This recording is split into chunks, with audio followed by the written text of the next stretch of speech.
Ascertain the presence of a quorum. Councilor Arroyo. Councilor Baker. Councilor Siomo. Councilor Conley. Councilor Consalvo. Councilor Jackson. Councilor LaMartina. Councilor Linehan. Councilor Murphy. Here. Councilor O'Malley. Councilor Presley.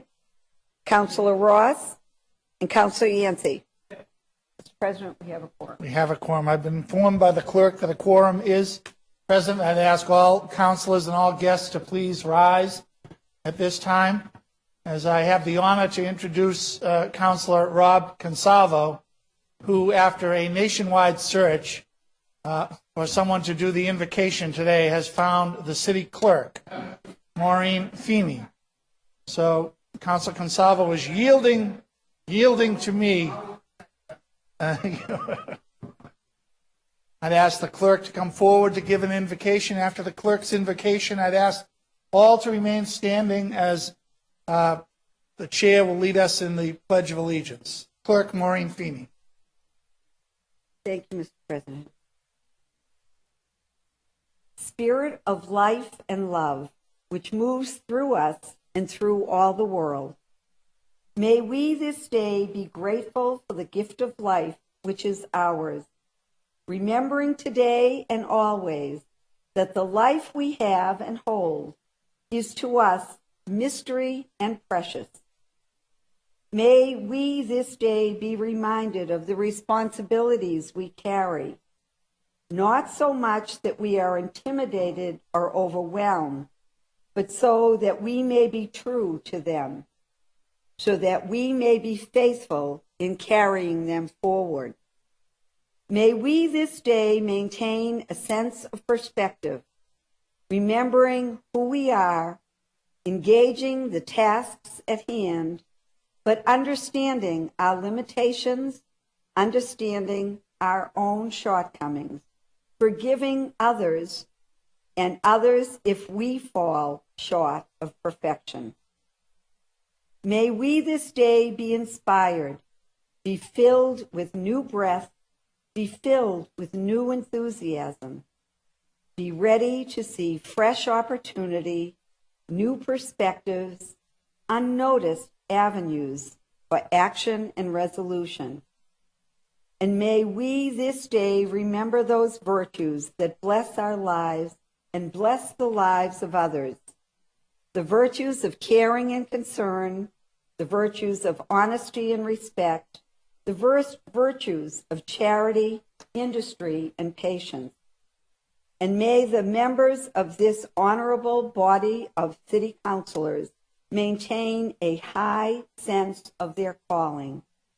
Remember that they are invested here with honor and called to a wider vision of the world, a world made more fair, more just, more equitable by their efforts. Amen. Thank you, Madam Clerk, for your inspiring words. Please join us as we salute the flag. I pledge allegiance to the flag of the United States of America and to the republic for which it stands, one nation, under God, indivisible, with liberty and justice for all.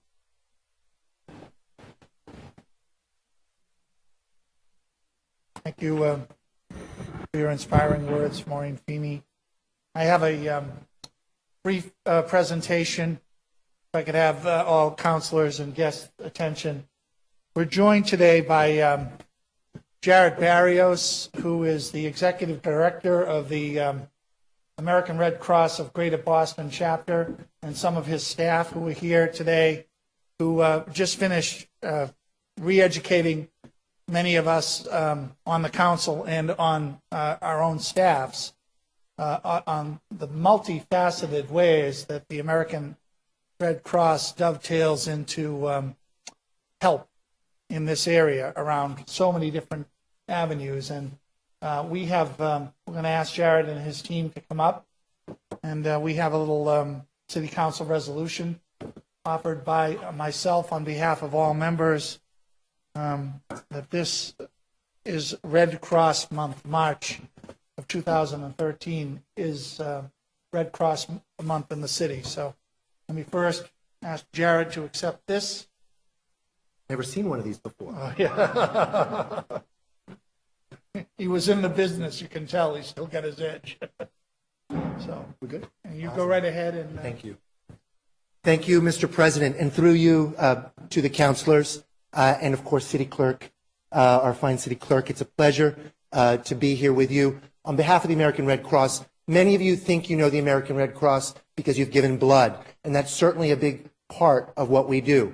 But here in Eastern Massachusetts, we are much more than just giving blood. Over 500 people in the city of Boston last year were helped by the American Red Cross, put up in a hotel, given a cash card, casework set up so we could get them back on their feet again. Over 1/3 of our services to armed forces cases, the cases that we do in Eastern Massachusetts to help veterans and their families, 1/3 of our cases come from the city of Boston. Our food pantry, the largest food pantry in New England, which serves over 125,000 people a year, 90%, so most of those folks are served here in Boston. 90% of the people who get food in Boston, you know 1010 Mass Ave, I'm sure you've heard of it, across the street is where you'll find us. Most of those folks, 90%, are from Boston. 46,000 families benefited from our work, or 46,000 visits from Boston families last year. That's a lot of food, over 2.5 million pounds, helping Boston residents. Breaking that down a little bit more, I know Councilor Baker and Councilor Yancey, you're both here. 3,000 families from Dorchester made at least one visit to that pantry. Hyde Park, Councilor Consalvo, 850 families paid at least one visit that year, last year, to the Red Cross pantry. We can break it out so you can see everybody's families in their district, hundreds in every neighborhood. The Red Cross Food Pantry, our service to armed forces, the work we do every day in our youth clubs, and most of our youth clubs are in the city of Boston and our high schools here, and of course our disaster work, large disasters or small ones like house fires. The Red Cross is there for you. 98.6% of our work is done by volunteers. Some of those volunteers are up there in the stands today helping Boston every day. Others have already started opening shelters.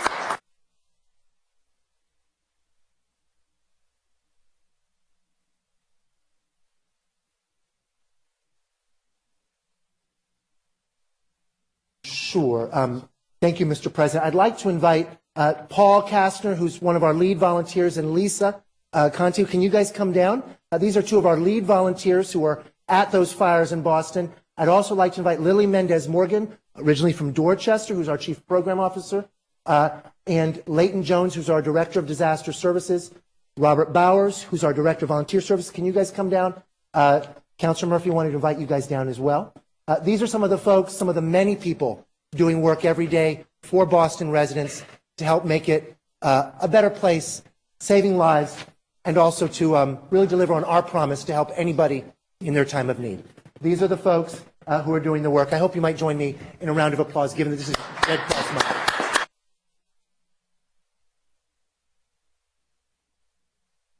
Up so we can do a picture with the Red Cross team here. Hope you don't mind.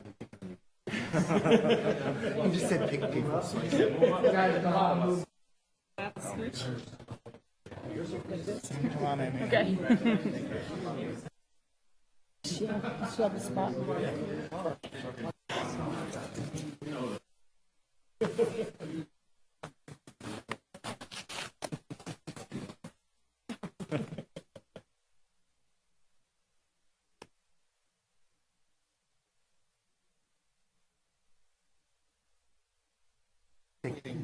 we'll be tweeting. We good?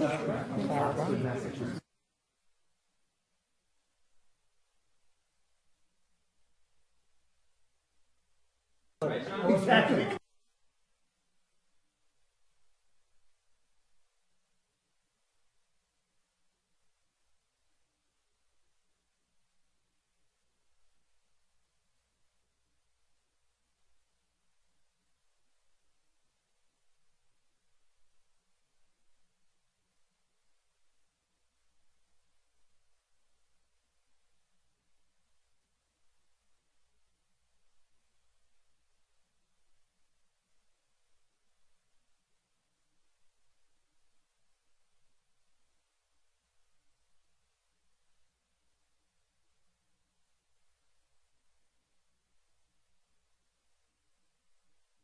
And how are you, Counselor? I almost said counselor. I got myself. Madam Clerk. Just call me Mo.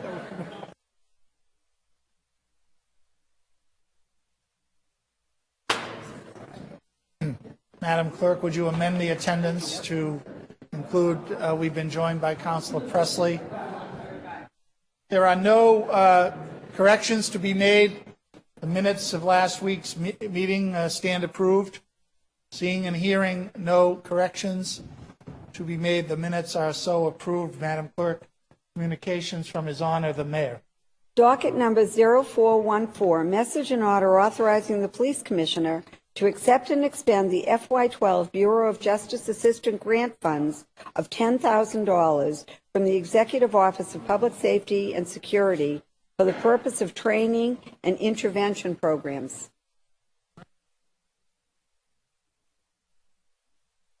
Mr. President, I've asked the body if we could suspend and pass this $10,000 matter. Councilor Ross moves suspension and passage of docket 0414. All those in favor say aye. Aye. Opposed, no. The ayes have it. Docket 0414 has passed. Madam Clerk, we have another presentation and Councilor Arroyo and Councilor Jackson. Who are the others?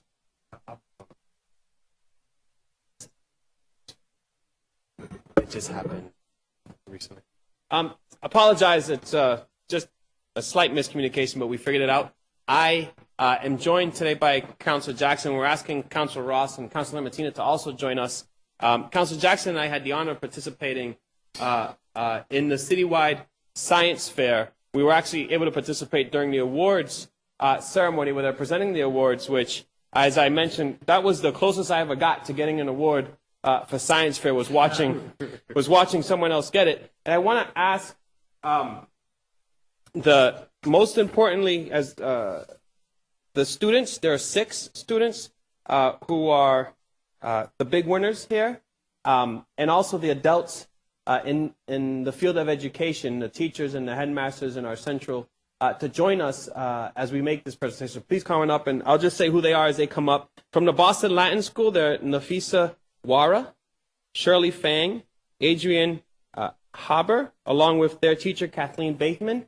And from East Boston High School, they're Adriana Flores, Omar Janudi, Abir Sharari, along with teachers Tom Hopkins, Kristen Cacciatore, Amanda Dillingham, and their headmasters with us today, Mike Rubin and Pam Pelletier, who heads up the science department for the city of Boston under the supervision of Carol Johnson, is here as well. And actually, it's an oversight on my end, but I don't want to do it here. If I could ask Councilor Conley to join us, because he also attended the science fair.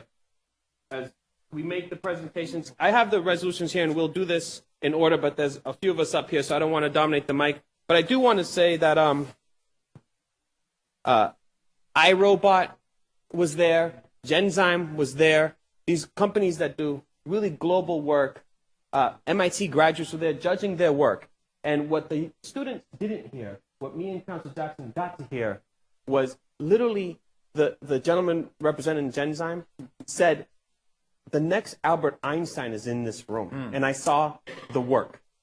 I saw it. Not, I'm guessing it, I saw it. Literally, the Genzyme guy, the people from iRobot who were sitting right behind us, looked at me and Tito and said, we can hire most of them today.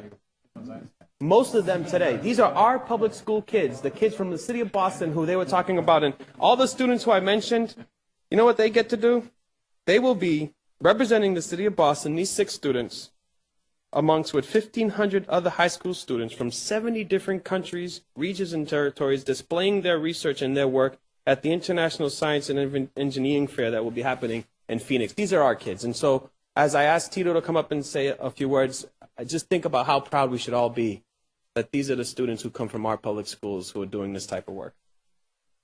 Thank you, Councilor Arroyo. I did want to note that the person who worked at Genzyme also was going to hire people on site, and we had to let him know about child labor laws and that it would be actually illegal to hire folks on site. Science, technology, engineering, and math, 80% of the jobs that are going to be created in the next 10 years in this region are going to be in this space. We often talk about turnaround schools and some of the difficulties that we have in our school system. Well, you know what? What we need to talk about more often are the great young people who are standing behind us and the over 3,000 young people who took part in this event. Our young people are shining. They're doing great things. They are way smarter than Felix and I combined. Actually, probably all of, I'm not to speak for every counselor, but I'll just say us too. We are inspired. We are inspired by the work that they do, and we want to hold them up as an example of the products that are coming out of the Boston Public School System. There are some great, amazing, talented young people who are coming out of this school system who are going to fly high.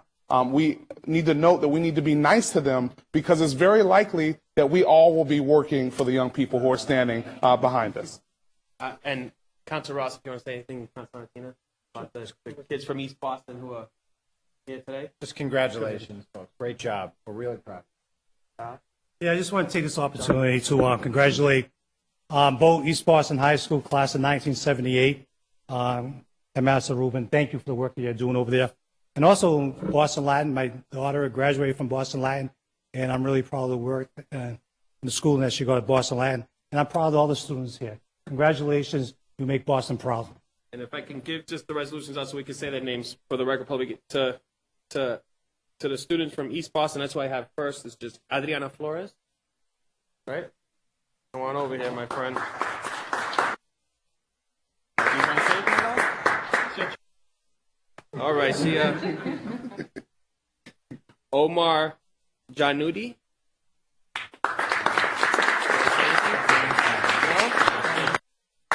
They said they're scientists, not public speakers. Abir Sharari? Did I do it? Oh, that's awesome. She's impressed with my ability. This is now, because the teachers deserve credit too, don't they? Mr. Hopkins?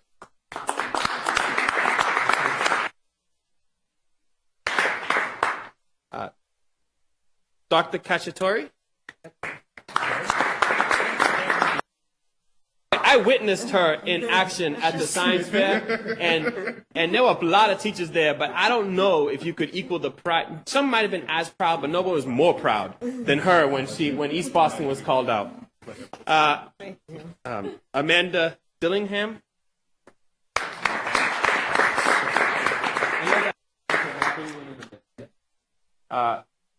To the students from the Latin school, Nafisa Wara.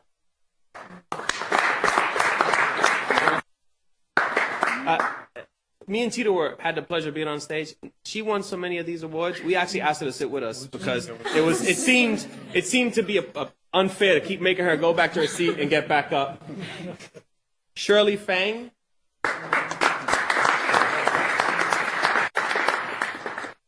Adrian Haber.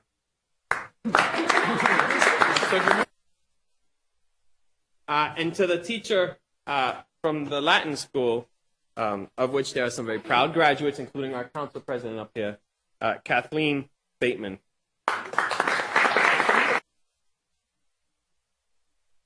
And I don't know if Pam would like to say anything representing the school department here, and whether he wants to or not, but Headmaster Rubin is going to say something.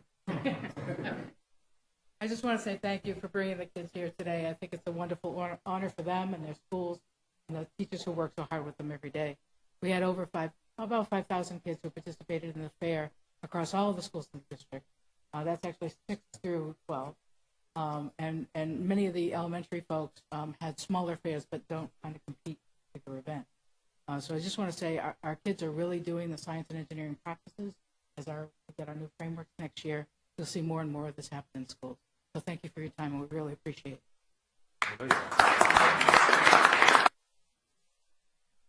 Excuse me.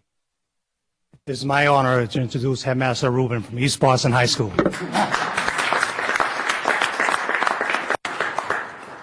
Thank you so very, very much. I am so proud of these students. I'm proud of my students at East Boston High School, and I'm proud of the Latin School students. This is my 35th year in the Boston Public Schools, and I've seen the great work that our students do. I can speak firsthand for my teachers and my students who've spent countless hours getting ready for this science fair. They've stayed to 7 and 8 o'clock at night.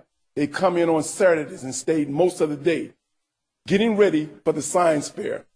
And I was the boys basketball coach at East Boston High School for many years, and we won 4 state championships. We had to spend a lot of time crafting our trade. It meant many hours practicing.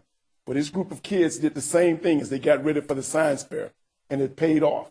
Congratulations to them. Minutes for a picture, but also as you do it, let's give honor to some of the parents and guardians and loved ones who raised these kids who are here.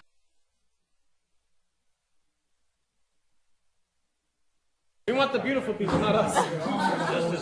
Let's get the good-looking students in the front here. Let's do this by height. You're going to have to pull back a little bit because these young ladies over here. On the name, huh? Good job. Sally, did you do these ones? Someone's an alum. And the last one, you got 2 up here for sure. You got Matt and Steve. I don't know if there's anyone else.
Matters recently heard for possible action.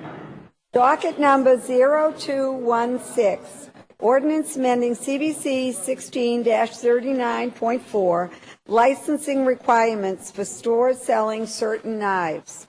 Chair recognizes Councilor Matt O'Malley on docket 0216.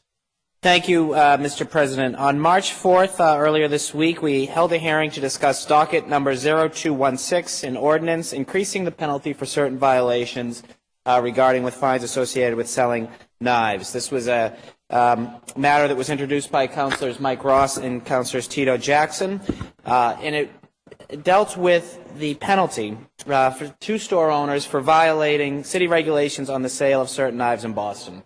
The existing fine for selling knives when you're not supposed to is $20. As was aptly noted by Superintendent Chief Linsky, that's basically, a couple of cups of coffee at Starbucks. This $20 fine was set back in, I think, the 50s, he said. So this ordinance would increase the penalty to $300. Now, let me say very briefly, I obviously support this. I commend my dear colleagues and friends from District 7 and District 8, Councilors Jackson and Ross, respectively, for their leadership on this. And this was a very impactful hearing to me. The 4 women from the Mothers from Justice and Peace and Equality, Sarah Flint, Jeannie Curry, Aretha Moget, and Merveline Chambers all testified. Many of you know these women. They're no strangers to this hall. They're no strangers to the city and their activism and their passion. They've all lost children to violence, specifically to knife violence. Their children, starting back 30 years ago and as recently as 2 years ago, have been killed with knives. And it was so powerful just to hear their words and to see what is such an unimaginable thing, the fact that these women came out and talked how this would help. And they were absolutely right. This will give the store owner who's selling knives illegally the second thought of doing so, because a $300 fine is significantly more impactful than a $20 fine. So this may indeed save lives. And I've got to tell you, it's now my second year in chairing the Committee on Government Operations, taking over from our very capable and my predecessor in that role, our city clerk. And many of you have asked me at various times, why would you want this job? There are so many issues, there are so many hearings, so many times you're in the weeds. And it's true, but it's because of issues like this. This is something that isn't going to generate much press, but it's a small little change through the leadership of Councilors Ross and Jackson that we will, I hope, implement that truly could save lives. So I thank them for their leadership on this, others who have testified on this proposal, and ask that we pass this today. Thank you. Thank you, Councilor O'Malley. Chair recognizes Councilor Mike Ross. Thank you, Mr. For his comments just now and also his leadership as the chair of the committee. It's been my pleasure to work on this issue with Councilor Jackson, as well as with Chief Linsky and with our mayor. We're back again on this issue again. I think sometimes this is the work that we as councilors should be proud of, that you keep coming back to an issue, and we've all done this. I think about even, Councilor Consalvo on some of the home, foreclosure items. He keeps coming back at that because he knows it needs some more work, and eventually you get there and you actually make an effect. And I think that's what we're doing here. We're staying on top of this knife issue. We're staying on top of those stores, and we're going to make sure that kids aren't getting sold $5 knives that can kill other kids. I mean, that's what this is about. And thanks to all of you, we have good law here, and hopefully we'll have slightly better law when we pass this. Thank you very much. Thank you, Mr. President. Thank you, Councilor Ross. Chair recognizes Councilor Tito Jackson. Very much, Mr. President. I rise to thank the chair of the committee on an expedited hearing. I also rise to thank my good friend Mike Ross for this. This is, I think, the best type of legislation, one that bubbles up from the community, people coming and asking us a question where there was no good answer. There's no good answer in the city of Boston why you need a license to sell eggs and milk and why you didn't need a license to sell a knife. What we found was over the course of a 1.5 year period, 1,200 people had been stabbed in the city of Boston. And sadly, we only count the people who die, Mr. President. We only count the families who are missing somebody at Thanksgiving and Christmas. But many people are actually hurt and actually don't die, and those scars actually live on. So this is a common sense legislation that will move forward an agenda of making the city of Boston a safer place, a better place for, in particular, our young people. So I'm very, very proud of this legislation. I would encourage others.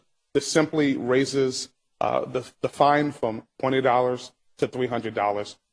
And as noted before, many of the mothers said, I would make it $3,000 or $30,000 if we could. Thank you, Mr. President. Thank you, Councilor Jackson. Chair recognizes Councilor Ayanna Pressley. Thank you, Mr. President. I, too, rise to commend the Chair of Government Operations and my good colleagues and friends. Just thank you for your vigilance on this issue. I recall in the Family Voices hearing that I chaired a couple of years or maybe several years ago at this point with the 200 families impacted by homicide. This is where it was first brought to my attention. And the fact that we have been so focused on homicides and gun violence. And this was a glaring loophole, and there have been so many fatalities and near fatalities as a consequence of the procurement of knives. And so I just want to thank our good colleagues for their leadership on this issue, for your vigilance on this issue, for closing this loophole, for creating this deterrent. and for saving lives. And I still, I know everyone shares my commitment that holistically what we really need to get to is why does anyone feel they need to carry a knife? We really need to get to that. But in the meantime, I thank you for your leadership on this issue. Thank you, Councilor Presley. Councilor O'Malley at this time moves acceptance of the committee report and passage of docket 0216. All those in favor say aye. Opposed, no. The ayes have it. Docket 0216 has passed. Docket number 0315, ordinance amending CBC Chapter 8-11.0, naming of municipal buildings. Chair recognizes Councilor Matt O'Malley on docket 0315. Thank you, Mr. President.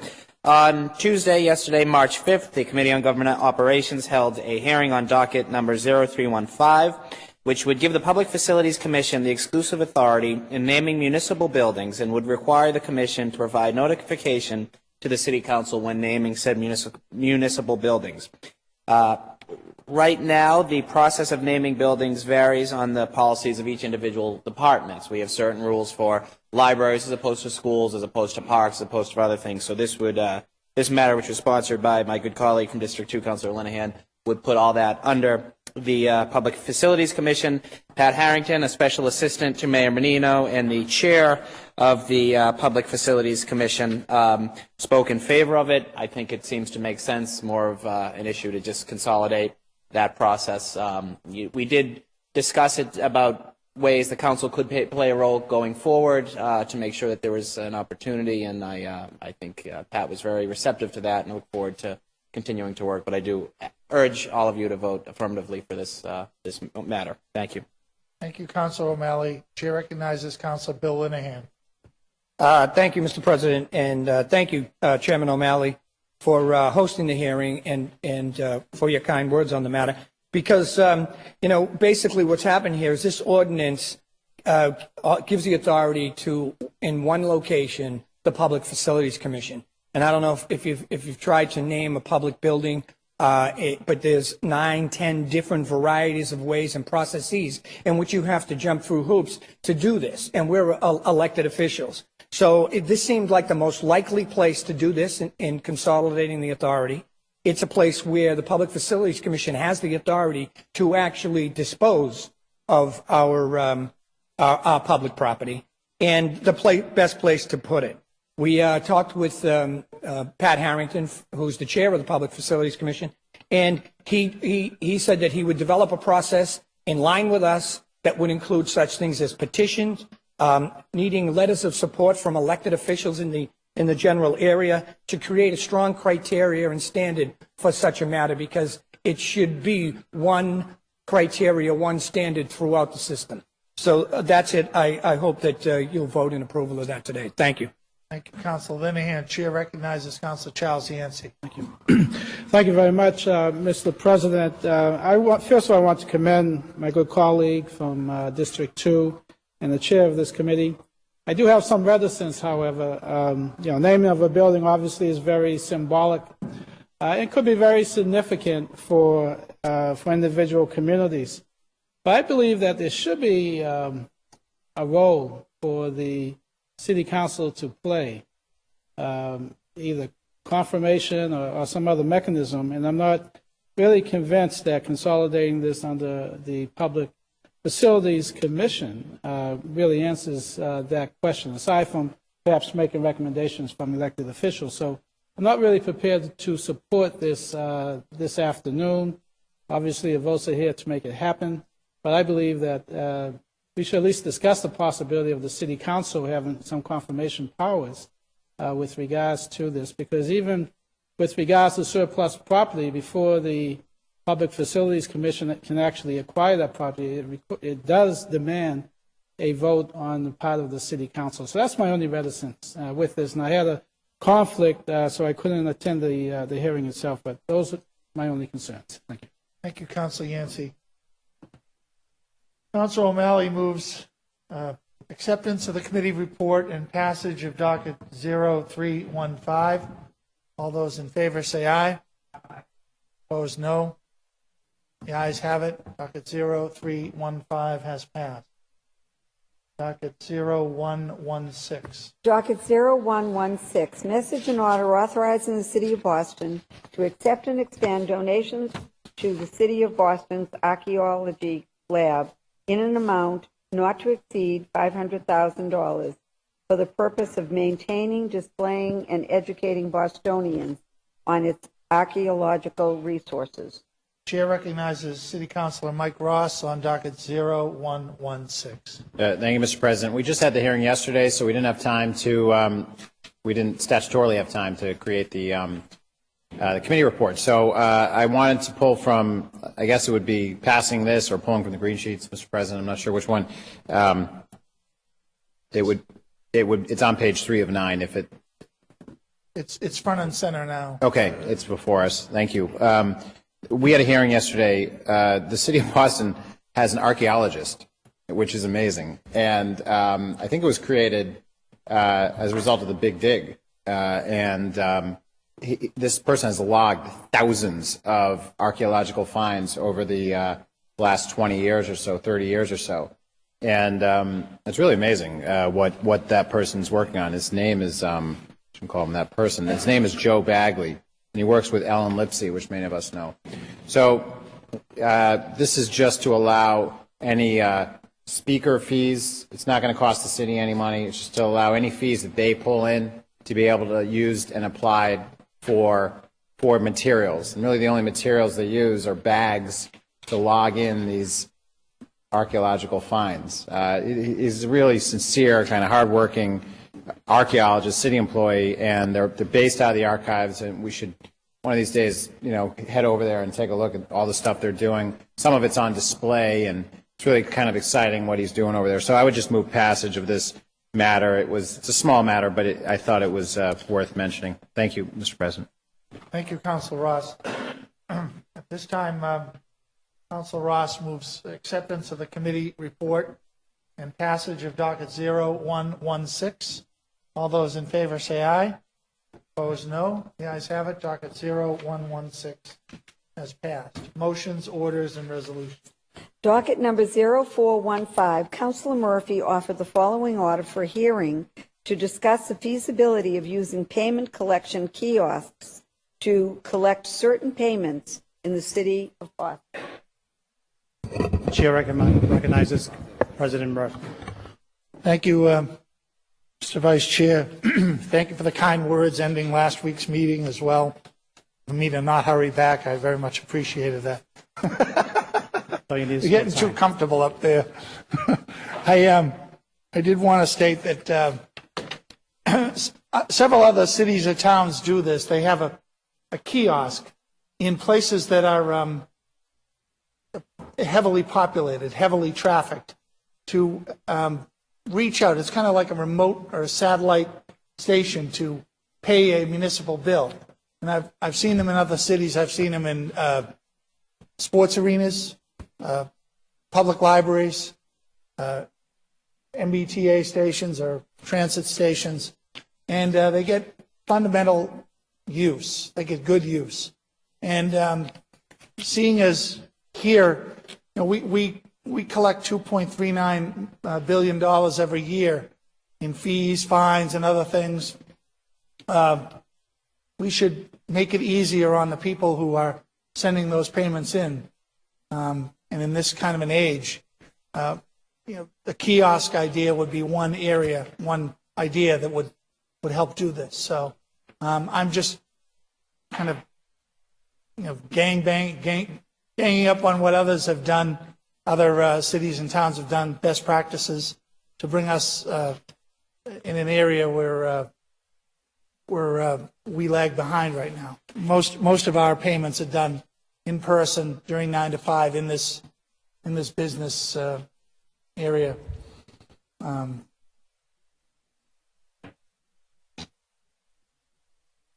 So I've said enough. Thank you.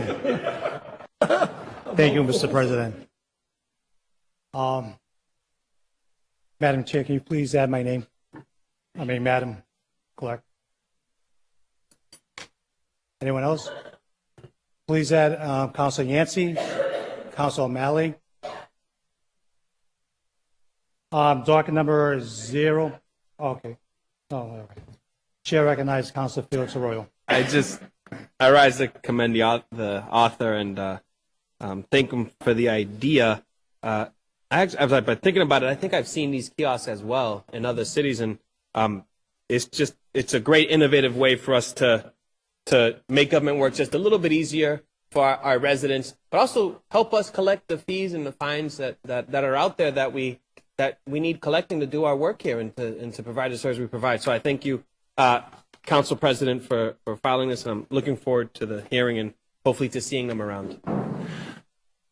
Thank you, Madam Chair. Docket number 0. I'm sorry. Please add Councilor Linehan. Please add Councilor Jackson. Please add Councilor Ayanna Presley. Councilor Linehan. Please add Councilor Linehan. On docket number 0415 will be assigned to Government Ops. Docket number 0416. Docket number 0416, Councilor Conley offered the following resolution to turn off non-essential city lights in support of Earth Hour 2013. Chair recognizes Councilor Connolly. Thank you, Mr. Chair. This is the fifth year that I'm sponsoring this resolution, and I will ask for suspension and passage. Earth Hour is an annual event created by the World Wildlife Fund to promote sustainability and climate change awareness. Quite simply, there's a designated hour each year with a worldwide call for municipalities, states, and residences to turn off all non-essential lights in order to raise awareness about climate change. Earth Hour 2012 was the largest in the campaign's history, with 7,000 cities and 152 countries participating. Proud to say the City of Boston has participated and will continue to participate this year. So just want to offer this resolution in support of Earth Hour, and also ask all my colleagues to participate personally, and as I know you will, and I thank you for that in advance. Thank you, Mr. President. Move for suspension and passage. Councilor Conley moves suspension of the rules and passage. Docket 0416. Mr. President, I apologize. I should say when Earth Hour is. Earth Hour will be March 23rd between 8:30 and 9:30 p.m. We'll put it in the calendars. I'm going to drive by everybody's house, make sure non-essential lights are off. I would also be remiss if I didn't point out that on the other side of our council offices, if you've had an office there, you know we actually have lights that you can't turn off. And we ought to think about that as we participate in Earth Hour and try and raise awareness about the dangers of climate change, particularly for a coastal city, and ask the folks in New York about that, or New Orleans. And we have to be mindful of that, that climate change is already having an impact on all of our lives, particularly for cities located on coasts. Thank you, Mr. President. I move for suspension and passage. Thank you, Councilor Conley. Councilor Conley at this time moves a suspension of the rules and adoption of docket 0416. Chair recognizes Councilor LaMattina. Say something. I just want to commend Councilor Conley on this. There's something I just want to remind people on that day. Your chargers, when we keep them plugged in a lot, we should take them out too, because that uses electricity. And it's a little thing, but it's true. And so, but please add my name. Glad I have It's a little thing, but it's true. Not just lights. Thank you, Councilor LaMattina. You're welcome. Yes, sir. Councilor Conley at this time moves suspension of the rules and adoption of docket 0416. All those in favor say aye. Opposed, no. The ayes have it. Docket 0416 has been adopted. Personnel orders. Docket number 0417, Councilor Murphy for Councilor Jackson. Councilor Jackson moves suspension of the rules and passage. Docket 0417, all those in favor say aye. Opposed, no. The ayes have it. Docket 0417 has passed. Clerk informs me that there are no late file matters in her hands. Anybody wishing to remove a matter from the green sheets may do so at this time. Chair recognizes Councilor Presley. Actually saw. Okay.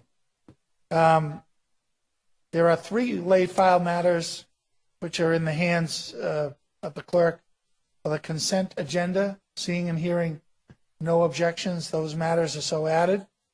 The chair moves adoption of the consent agenda. All those in favor say aye. Opposed, no. The ayes have it. Consent agenda is adopted. Chair recognizes Councilor Ayanna Presley. Oh, thank you, Mr. President. And so as all of you are aware, March is Women's History Month, and March 8th we will celebrate International Women's Day, which was first celebrated in 1911. There will be some 200 events taking place internationally to commemorate and honor Women's Day. And I encourage you to do some homework and find out about some of those events that will be happening in the city of Boston, and I would ask you to participate. The United Nations theme for International Women's Day 2013 is a promise, time for action to end violence against women. And I know all of you join me in that work. And just, if you will indulge me, just a couple of quick points, and then one other person I'd like to acknowledge. So in honor of both Black History Month and Women's History Month, respectively, I've been hosting these story hours at our branch libraries to promote branch libraries, to foster a love of reading, to engage families and build community. Just yesterday, I was at the East Boston Branch Library reading the story of Amelia Earhart and Eleanor Roosevelt and a chance meeting they had at the White House. And, those young people really walked away with an understanding that history is not static. It is dynamic. And they walked away with an understanding and an impression left on them about these two sheroes. Juxtaposed, earlier in the week, I addressed some students about feminism, and I was heralding the bravery of Anita Hill and her testimony 22 years ago in putting sexual harassment in the workplace, in the consciousness, in the minds, and in our policies. And those students had never heard of her. Oh, wow. Never heard of Anita Hill. So what that really underscores to me is for those who would think that these months are outmoded and don't serve a purpose, that they do. So I would ask each and every one of you to celebrate and recognize the sheroes and the heroines in your life who have contributed to making our city, our Commonwealth, our country, and our world a better place. In fact, Councilor Feeney is history herself as the first female president to head this august body. So, and before I take my seat, I would like to highlight one of our sheroes, Harriet Tubman. I'm putting forth a resolution to honor the life of Harriet Tubman as one of the most historic figures in American history. Moving forward each year, March 10th will be a day to remember the life of Harriet Tubman. And in fact, this Sunday will mark the 100th anniversary since her death. Harriet Tubman is already celebrated and remembered in the city of Boston at the United South End Settlements, the Harriet Tubman House, the Harriet Tubman Park and Square, the Harriet Tubman Step on Board Memorial Sculpture, and also on Columbus Avenue in the South End. Although Harriet Tubman was not born in Boston, she left a mark on this city. She often spoke at abolitionist meetings, at the African Meeting House, at Charles Street Church, 12th Baptist Church, and the Parker Memorial Hall. So in honor of International Women's Day, and on the occasion of the 100th anniversary of Harriet Tubman's passing, I ask all of you in joining me in recognizing March 10th as Harriet Tubman Day. Thank you. Thank you, Councilor Presley. Chair recognizes Councilor Matt O'Malley. Thank you, Mr. President. I ask for unanimous consent to make a brief statement. Please proceed. 2 weeks ago, I circulated a letter to you regarding the closure of 7 South at Faulkner Hospital, and almost all of you signed on. Just a little bit of background. I know many of you have been working on this as well, but Faulkner Hospital in Jamaica Plain had a very, very successful inpatient detox program. It was known as 7 South, and it was 16 beds where those suffering from severe addiction would have a really holistic approach to getting clean and sober. One of the things that spun off from it was an AA group that would meet regularly in the Faulkner, where graduates of the 7 South program would meet with some of the folks who were newly sober. And it created a really important dynamic. Those that were clean saw how it was to not be clean, and those that were newly clean got to see that there was life and there was hope. It was a very, very important program, and Partners Healthcare decided right after the first of the year that they were going to close that down and move towards Suboxone treatment and other ways, which are some helpful to an extent, but for particularly these addicts, it simply wasn't enough. Anyway, there wasn't a lot of recourse that we had. This wasn't something that policy would set, and I don't mean to overstate our role in this, but this was something that really dealt with Brigham and Women, Faulkner Hospital, and Partners Healthcare made the decision. There was a public hearing in the Department of Public Health, and it was packed, and it was one of the most moving hearings that I've attended. I was there. Many members of your staff were there. I read the letter on behalf of all of us, or most of us. Mayor Menino sent representatives. He was someone who fought very hard to protect this program. Our colleagues at the state legislature were out en masse. And I'm very pleased to report that it was announced this morning that there is at least a temporary agreement where they will keep 9 beds inpatient. They will keep them close together. They will continue the same program that existed under the successful 7 South model. We're not out of the weeds yet. This is a 6-month temporary agreement, but it really showed what our role, the mayor and the legislature, and just so many graduates. It was filled. There were 300 people there, so many graduates who had gone through the program and had turned their lives around. It was really something to behold. So I just wanted to thank you all publicly for your leadership, for standing with me as we, at least we're able to get through one successful hurdle, and hopefully there will be more. So thank you, Mr. President. Thank you for the update, Councilor O'Malley. If I could ask all councilors and all guests at this time to please rise as the council prepares to adjourn. Council prepares to closes in memory. The following individuals this week: for Councilor Linehan, Mary R. Boyle, Virginia Dennett, Claire M. Guerin. For Councilors Connolly and O'Malley, Kenneth W. Kelly, BPD. For the Chair, George Swan. For Councilor Conley, Bishop Emeritus John Darcy. A moment of silence for those.